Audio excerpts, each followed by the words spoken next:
നേർവീതി പ്രഭാഷണ പരമ്പരയിൽ സുവിശേഷകൻ കുഞ്ഞുമോൻ തോട്ടപ്പള്ളി ഇപ്പോൾ നിങ്ങളുമായി ദൈവവചനം പങ്കുവയ്ക്കുന്നു. ശ്രദ്ധിച്ചാലും.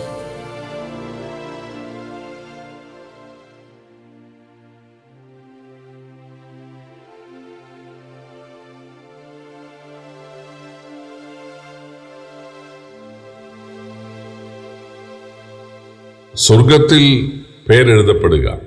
ദൈവനാമത്തിന് മഹത്വമുണ്ടാകട്ടെ. ലൂക്കോസിന്റെ സുവിശേഷം 10-ാം അധ്യായത്തിന്റെ 17 മുതലുള്ള വാക്യങ്ങൾ ഞാൻ വായിക്കുന്നത് ശ്രദ്ധിച്ചാലും. ആ 70 പേർ സന്തോഷത്തോടെ മടങ്ങി വന്നു. കർത്താവേ, നിന്റെ നാമത്തിൽ ഭൂതങ്ങളും ഞങ്ങൾക്ക് കീഴടങ്ങുന്നു എന്ന് പറഞ്ഞു. യേശു അവരോട്, ഭൂതങ്ങൾ നിങ്ങൾക്ക് കീഴടങ്ങുന്നതിലല്ല, നിങ്ങളുടെ പേർ സ്വർഗത്തിൽ എഴുതിയിരിക്കുന്നതിലത്രേ സന്തോഷിപ്പീൻ. കർത്താവായ യേശു തൻ്റെ 70 ശിഷ്യന്മാരെ ഓരോ ഗ്രാമത്തിലേക്കും പട്ടണത്തിലേക്കും ഈരണ്ടായി അയച്ചിട്ട് പറഞ്ഞത്, പോയി സുവിശേഷം പ്രസംഗിക്കുക, ദൈവരാജ്യത്തെക്കുറിച്ച് പറയുക, അതുപോലെ അവരുടെ രോഗികളെ സൗഖ്യമാക്കുക. അവർ പോയി അവരെ സ്വീകരിച്ച പട്ടണങ്ങളിലും ഗ്രാമങ്ങളിലും നെടുകയും കുറുകയും സഞ്ചരിച്ച് അവിടെയൊക്കെ വീടുകൾ തോറും അവിടുത്തെ തെരുവുകൾ തോറും അവർ സുവിശേഷം അറിയിച്ചു. അവരുടെ പ്രസംഗം കേട്ട് പലരും മാനസാന്തരപ്പെട്ടു. പലരും തങ്ങളുടെ രോഗികളെ അവരുടെ അടുത്ത് കൊണ്ടുവന്നു. രോഗികൾക്ക് അവർ സൗഖ്യം നൽകി, അല്ലെങ്കിൽ അതിനുള്ള ശക്തിയും കൃപയും ദൈവം അവർക്ക് നൽകിയിരുന്നു. അങ്ങനെ വലിയ അനുഗ്രഹമുണ്ടായി. പക്ഷേ യേശു അവരോട് പറയാത്ത ഒരു കാര്യം കൂടെ സംഭവിച്ചു.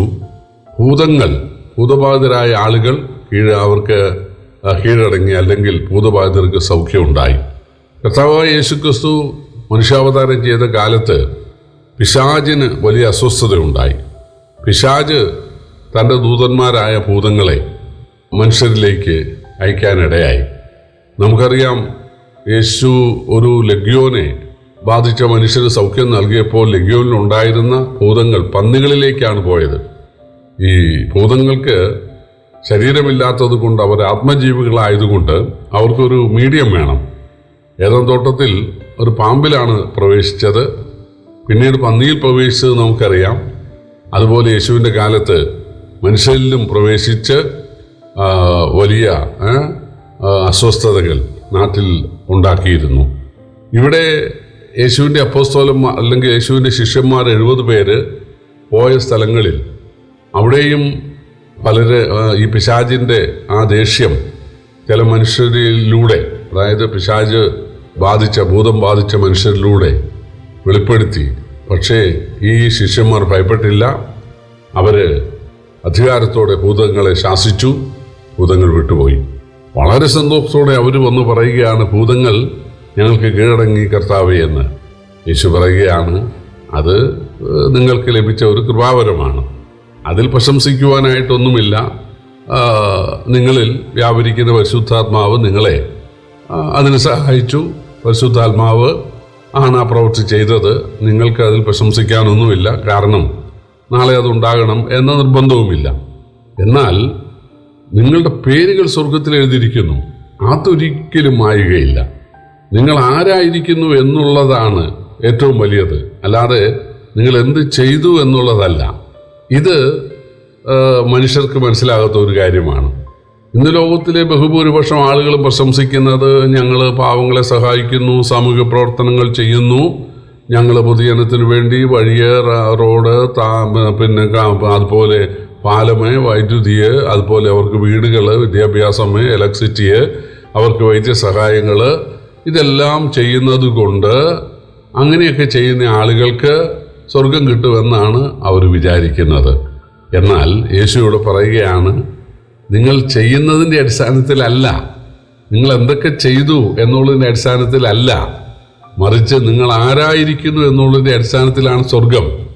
അതായത് ആളുകളുടെ പേരുകൾ സ്വർഗത്തിൽ എഴുതപ്പെടണം.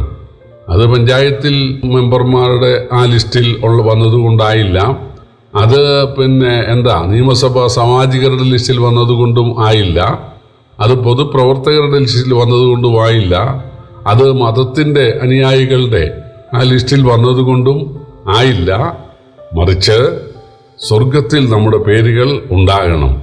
ഒരിക്കലും അത് മായ്ക്കപ്പെടുകയില്ല.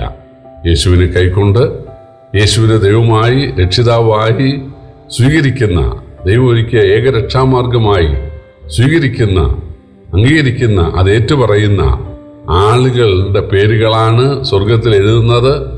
സ്വർഗത്തിൽ പേരെഴുതിയിട്ടുള്ള അതിയാതന്മാർ എന്ന ഇബ്രായ ലേഖനത്തിലുണ്ട്. അപ്പോൾ യേശുവിനെ കൈക്കൊള്ളുന്ന ആളുകളെ ദൈവമക്കളായിട്ട് കൈക്കൊണ്ട് സ്വർഗത്തിൽ ദൈവം അവരുടെ പേരുകൾ എഴുതുകയാണ്.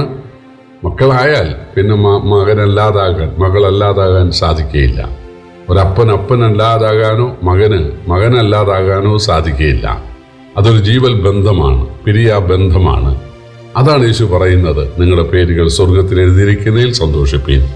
ബഹുമാന്യ സ്നേഹിതരെ, നിങ്ങൾ എന്ത് ചെയ്തു, എന്തെല്ലാം നന്മകൾ ചെയ്തു എന്നുള്ളതല്ല, നിങ്ങളുടെ പേർ സ്വർഗത്തിലുണ്ടോ? അതാണ് ദൈവം നോക്കുന്നത്. യേശുവിനെ രക്ഷകനായി സ്വീകരിക്കുന്ന ആ നിമിഷത്തിൽ ദൈവം മക്കളുടെ ലിസ്റ്റിൽ നമ്മുടെ പേരുകൾ എഴുതി ചേർക്കുകയാണ്. അതിനുള്ള കൃപ ദൈവം ഭാഗ്യം നിങ്ങൾക്ക് തരട്ടെ. കർത്താവിൻ്റെ വലിയൊരു നാമം വാഴ്ത്തപ്പെടുമാറാകട്ടെ.